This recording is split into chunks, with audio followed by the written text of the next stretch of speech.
So here we are in beautiful, sunny, hot, humid Tampa, Florida. What is up, my reefing peeps? It is Cywar again, coming at you with another reefing video. This time we are doing an unboxing video. So about 3 weeks ago, I was sitting on my couch late at night, flipping through Facebook. I saw that a company called Reefers Garage had a coral sale going on. It was a very limited run. It was some kind of special that they were running, 11 frags of SPS for $100. And that included shipping. And shipping is usually like 35, 40 bucks. So I immediately jumped on it. I thought it was an incredible deal, and it was their Ultra SPS pack. So I thought that was even better. I immediately pulled out the credit card and went to town online. So Reefers Garage was really good. They contacted me about shipping. Unfortunately, at the time that they contacted me about shipping, I was in Los Angeles for a business trip. I told them that I needed to push the shipping date back by a week. They said no problem. They hit me up again and said, hey, what date do you want this? And I told them a specific date, and they were like, all right, no problem. So then I'm waiting. The date rolls around. Sure enough, they send me an email and say, hey, there's bad weather and we don't want to ship it because we can't guarantee that it's going to get there overnight. They're obviously looking out for me and the customer and the coral itself. So I said, go ahead and ship it, the next soonest date that you have possible. And the package arrived on my doorstep overnight. So I cut it open and it was packaged really well. The corals were nice and snug in there. There was no way that they were going to be moving around. The one thing that did worry me was the ice pack. The ice pack was a little small. It had completely melted, and not that it was warm, but it sure wasn't cold. When I stuck my hands in to examine the corals, I kind of tucked my hands around it just to make sure that the bag of corals and the water that the corals were in wasn't warm either. And it was okay. It was like room temperature. I wouldn't say that it was hot, and I definitely wouldn't say it was cold. So I started opening them up one by one. There was no color on the corals. I had just assumed that that was the case because I was opening it up on my table and I didn't have glues or anything like that on it on my table. So I knew that the color was going to be kind of like non-existent. They were, for lack of a better word, bland.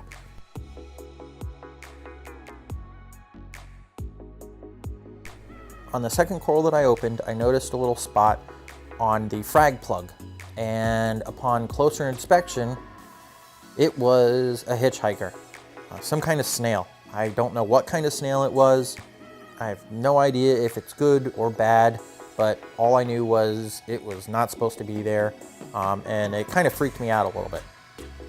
So from there on out, I really examined every single frag with, as best I could. Unfortunately, I don't have any coral dip, and this is definitely a lesson learned. I will never put another coral in my tank without coral dip. You are basically playing Russian roulette if you do. I went through all the corals one by one. I noticed that some of them were a little bit larger than others. The ones that were a little bit bigger were sort of like single branches, and the ones that were smaller were like the multi-branch ones that had, like a fork in them or something. All in all, I found 3 corals with hitchhikers on them. They were each small snails.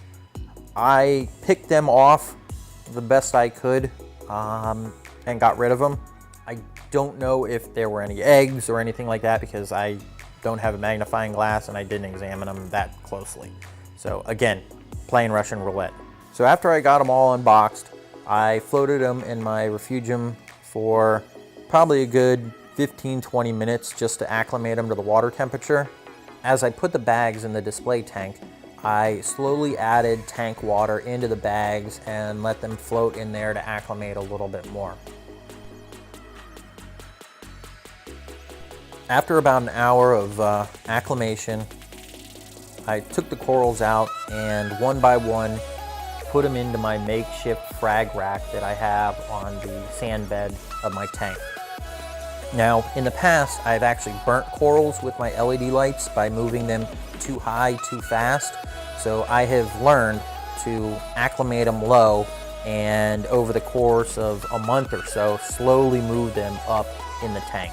So that's a lesson that I learned early on, and I've abided by that ever since then.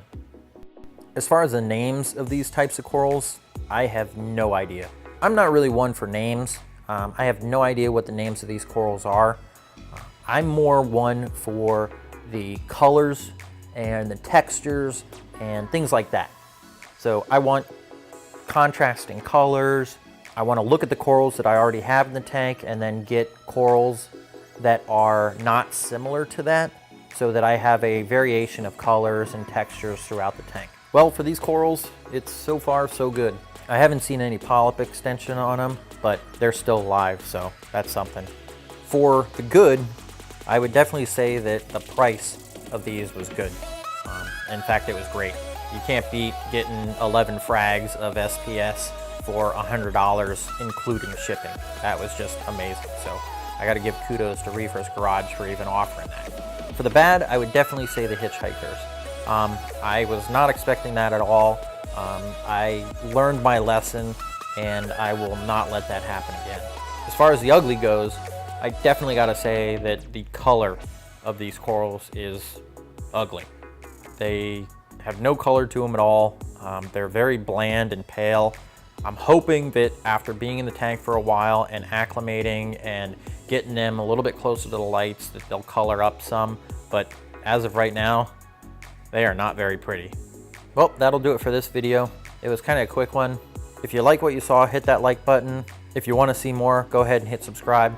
Also, don't forget, hit me up on Twitter, Facebook, and Instagram. Look for more content. I appreciate you guys tuning in, and keep coming back because I'll have more for you. Thanks.